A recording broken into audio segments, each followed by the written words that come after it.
નમસ્કાર દર્શક મિત્રો, વડોદરા ટુડે ન્યૂઝમાં આપનું સ્વાગત છે। સમાચારમાં વાત કરીએ તો યુવાધનને ડ્રગ્સના ભયાનક દૂષણથી બચાવવા માટે વડોદરા શહેર પોલીસે એક જબરદસ્ત પહેલ કરી છે।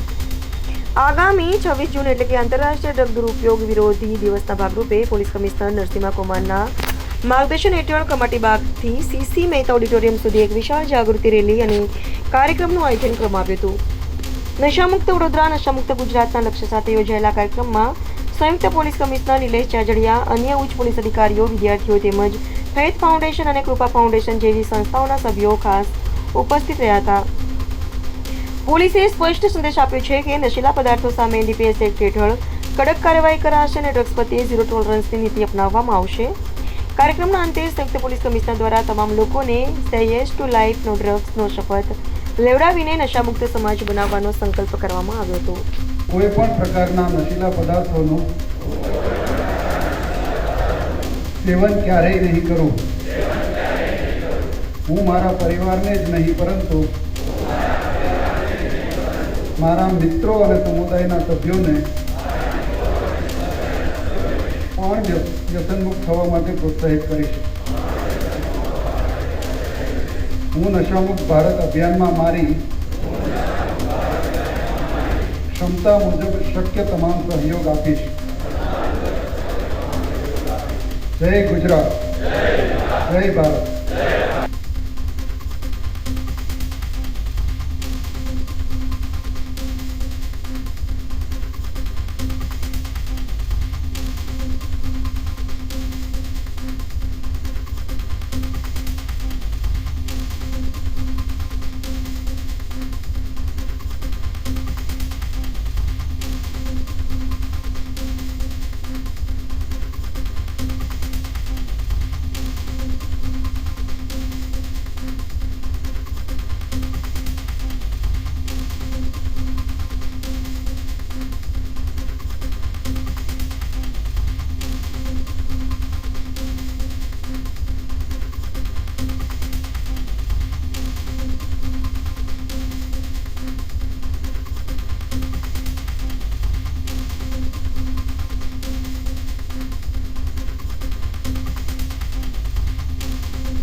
આ વર્ષ તમામ લેટેસ્ટ અપડેટ માટે જોતા રહો વડોદરા ટુડે ન્યૂઝ।